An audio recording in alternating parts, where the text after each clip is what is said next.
This is Optimal Living Daily, episode 2314. One simple question you should ask everyone you meet, by Marc Chernoff of marcandangel.com.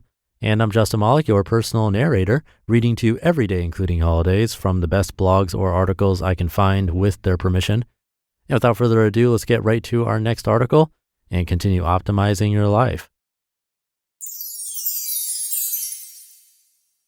One simple question you should ask everyone you meet, by Marc Chernoff of marcandangel.com.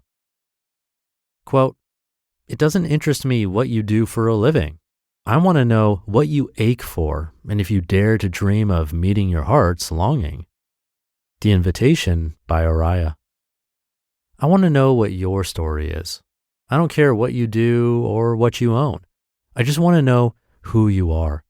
I want to know your uniqueness, the experiences you've had, and the lessons you've learned.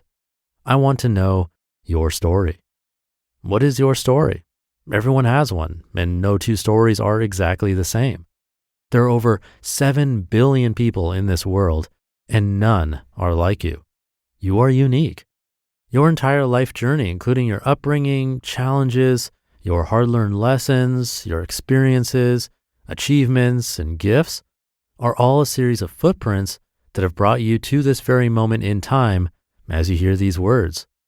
Every person you walk or drive past on the street has their own story. Every person in front of you in line at the grocery store has their own story. Every friend and work colleague in your life has their own story. The old man who lives alone up the street from me and wanders past my house each day has his own story. The girl on the train sitting opposite me right now who has small tears welling up in her eyes, she has her own story. The boy in the library who never stops laughing even when his mother constantly asks him to be quiet, he has his own story too. Think about the millions of moments, the series of events that leads each person to cross your path. Who are they really underneath that exterior? Where did they come from? What do they long for? What makes them tick? Will you ask? Life is a tapestry of people weaving in and out of your life. These people come into your life for a reason, a season, or a lifetime. Every one of them has something to offer and share with you. Imagine treating every person you encounter, no matter how fleeting, as an intriguing story waiting to be told. But the story can only be told if someone asks to hear it. Will you ask? That person you see standing before you, no matter who they are, young or old, rich or poor, rude or kind, is like a blockbuster movie ready to enthrall you. But first, you have to buy a ticket. Small talk at cocktail parties. As I stood in a room full of people at a cocktail party once, I realized that every opening conversation was dominated by this question. What do you do? We seek to understand and define people by their doing in the world. Yes, literally, and for some reason, we default to categorizing and ranking the entire worth of the people we meet based on what they do. And I think that seriously dehumanizes us. Does what you do matter more than who you are? Absolutely not. What you do is only a small fraction of who you are as a human being. Do we care about each other enough, and are we interested enough in what we can learn from each other to stop asking, "What do you do?" and start asking, "Who are you? What is your story?" So I'd love to ask you something, and I'm not asking a rhetorical question. I really want to know. What is your story? Where were you born? Where do you live now? What is the most important life lesson you've learned thus far? What makes you smile on an average day? What is your deepest and most persistent fear? What is your greatest dream for your life? And who are you? Normalizing the question.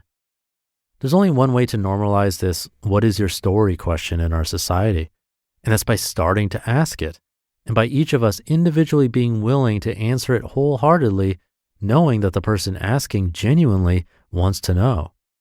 Superficial chit-chat about what we do and what we own doesn't have to dominate our interactions with those closest to us or with complete strangers. I probably don't know you at all. You're a complete stranger to me, but I genuinely want to know your answers. I'll go first. Here's my story.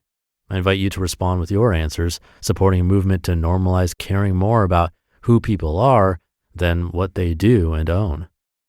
I was born in Miami, Florida. After traveling all over the world, Japan, Australia, etc., and living all around the country, San Diego, Austin, etc., alongside my wife, Angel, we decided to settle down in Jupiter, Florida to raise our son reasonably close to his grandparents and our extended family. Early on in our marriage, well over a decade ago, Angel and I were knocked down hard and stuck in a rut after simultaneously losing two loved ones to suicide and illness. These losses, along with the grief we felt, impacted both our marriage and our individual emotional wellness for a long time. This tragic season of our lives taught us so much, but the most important lesson we learned, which is perhaps the most important lesson of our lives thus far, is that we as human beings are capable of healing and growing stronger through life's most painful changes. My son Mac, playing loudly with his toys and laughing his little heart out, is what makes me smile the most, even after I've had a long day.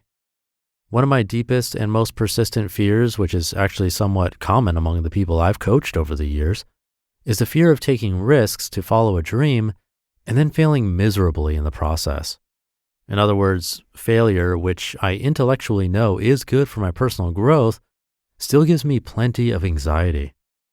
My greatest dream is to move gracefully forward each day with an open and present mindset, alongside people I love and respect, listening, learning, exploring, questioning, and discovering as much about the human condition and life as I can, and continuing to write books, email newsletters, and blog posts to share my lessons learned with you. I'm a little spark of divinity out here having a life experience, as I believe we all are. Your turn. You just listened to the post titled, "One Simple Question You Should Ask Everyone You Meet" by Marc Chernoff of marcandangel.com. And thank you to Marc. This one reminds me of a friend I have that really dislikes the "what do you do" question. Years ago, before I started this podcast, someone he didn't know, who I knew, walked up to us and asked, "What do you do?" We're having a game night, and his answer was, "I like playing games." And she persisted, "Oh yeah, me too, but like, what do you actually do?" And he said, "I play games." And I've known him for a while, and he did have a full-time job at the time that wasn't playing games. And while that sort of attitude might come across as a bit, maybe rude to some people, he just naturally has this mindset built in him that the question, "what do you do?" isn't usually very valuable. It can come across as a way to size someone up, like Marc said in this post. And often what people do from 9 to 5 isn't what they're passionate about. So if they're planning to play some games, the last thing they want to talk about is work. Now, me personally, I don't mind, but I do think some of the questions Marc mentioned in this post are far better. Even "where are you from?" which he mentioned, because maybe you can learn about a city you've never visited, or maybe you have that in common with that person. Maybe there's a really nice restaurant or activity in that city, or that is known for, that you can put on your list of things to try, compared to, "I'm an analyst," which was my job previously and would not excite me too much to talk about. And hey, if you actually do want to share your story, I am all ears. You can always get in touch at oldpodcast.com or by replying to my weekly newsletter. I do read every single reply. But I'll leave it there for today. Have a great rest of your day, hopefully hearing other people's stories. And I'll see you tomorrow, where your optimal life awaits.